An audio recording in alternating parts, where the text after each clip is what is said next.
Maya stepped carefully onto one of the massive roots growing across the creature's back. The swamp guardian remained completely still. From a distance, the creature truly looked like a small island floating in dark water. Trees, moss, and thick vegetation covered its enormous shell. But Maya knew better. Every few seconds the entire island rose and fell slightly.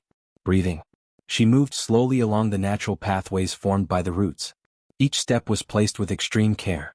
If the creature felt sudden pressure or panic movement, it might wake up. And if something that size woke up angry, nothing in the swamp would survive. The air smelled thick and rotten. Fog drifted across the surface of the water.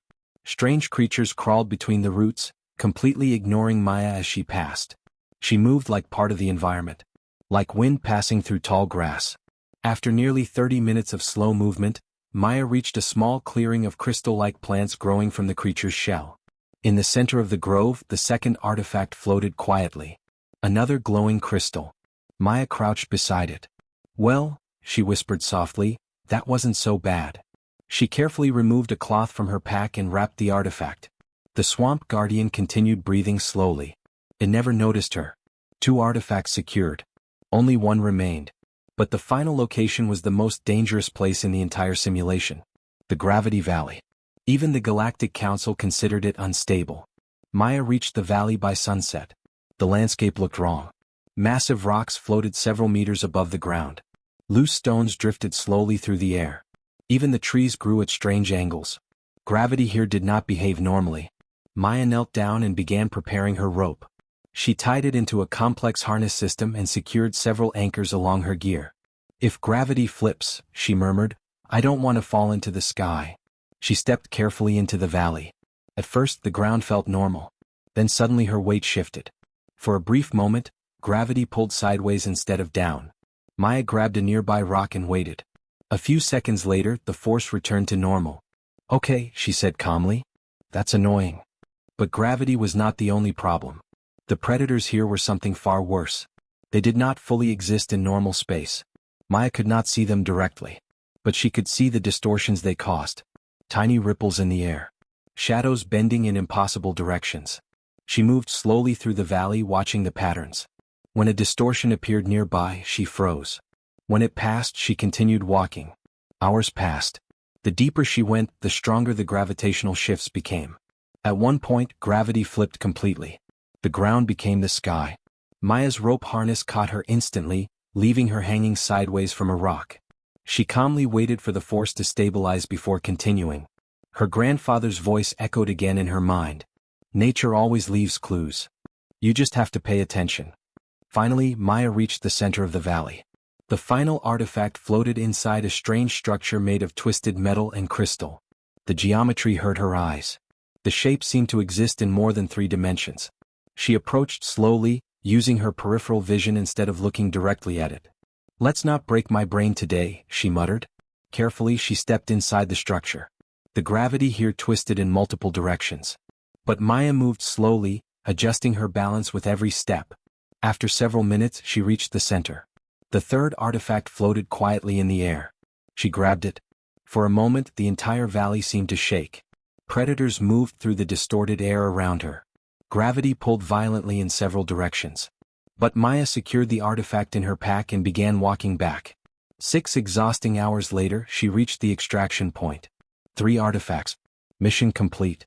She was exhausted, dehydrated, and covered in mud, plant paste, and swamp residue. But she was alive.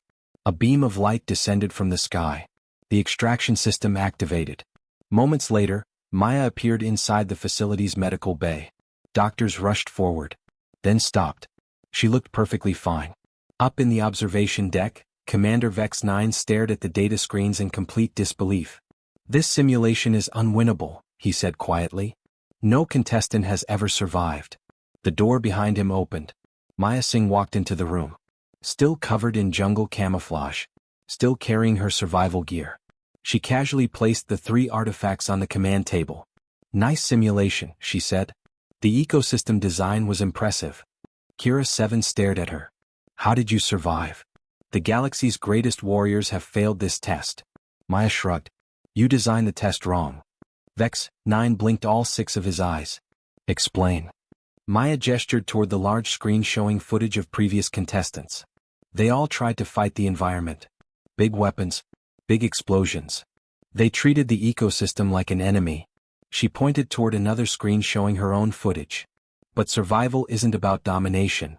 It's about understanding. Predators attack things that behave like prey. Defense systems activate when something acts like a threat. But if you become part of the environment, nothing tries to kill you. The room fell silent. Kira 7 slowly turned toward Vex 9. The ancient architects. Vex 9 nodded slowly as the realization hit him. They weren't testing combat ability. They were testing wisdom. Maya smiled. Exactly. Your predator test wasn't designed to find the strongest warrior. It was designed to find someone smart enough to survive. For the first time in 300 cycles, the test had been completed. Captain Maya Singh became the first being in galactic history to pass the predator trial, and the first human to join the legendary Hunter Corps. From that day forward, the galaxy learned an important lesson. Sometimes the most dangerous species was the one that didn't look dangerous at all, and the galaxy would never underestimate humans again. Changes in vegetation. Her grandfather's voice echoed again in her memory. The jungle isn't your enemy. It's a system. Learn its rules, and it might let you live. An hour later, Maya heard another scream. This one lasted longer. It came from the swamp region. Zara Flux. The scream ended suddenly.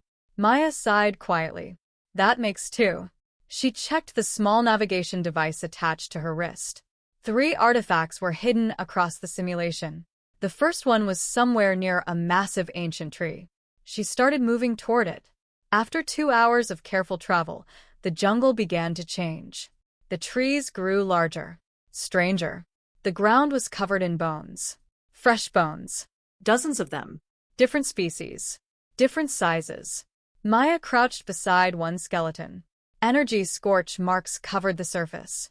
Previous contestants, she murmured. They all came straight here. That made sense. Everyone rushed for the artifacts, which meant the artifacts were heavily guarded. She continued forward until the jungle suddenly opened. And then she saw it. The tree. It was enormous. Easily 300 meters tall. Its trunk was so wide an entire city could fit inside it. Glowing moss covered the bark, creating strange patterns of light. But the real problem was the guardians.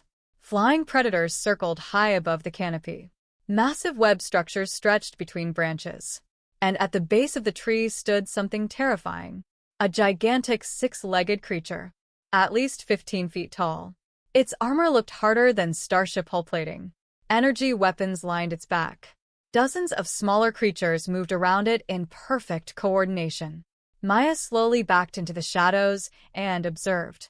She watched the area carefully. 10 minutes passed. Then 30. Then an hour. The guardian never moved. Every direct path to the tree meant instant death.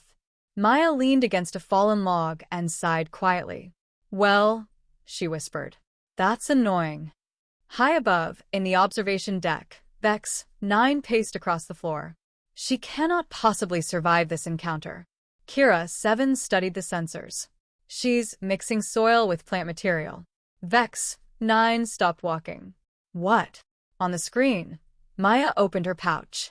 She began crushing leaves, mixing them with mud, turning the mixture into a thick paste. Kira 7 tilted her head. Is this some sort of human ritual? Vex 9 stared silently. I have no idea. Back in the jungle, Maya finished preparing the mixture. Then she started spreading it across her skin and clothing. The paste covered her arms, her face, her gear. Within minutes, she looked less like a person and more like a piece of the forest itself. She smiled slightly. Old tricks still work. Then she lowered herself to the ground and began crawling toward the impossible fortress.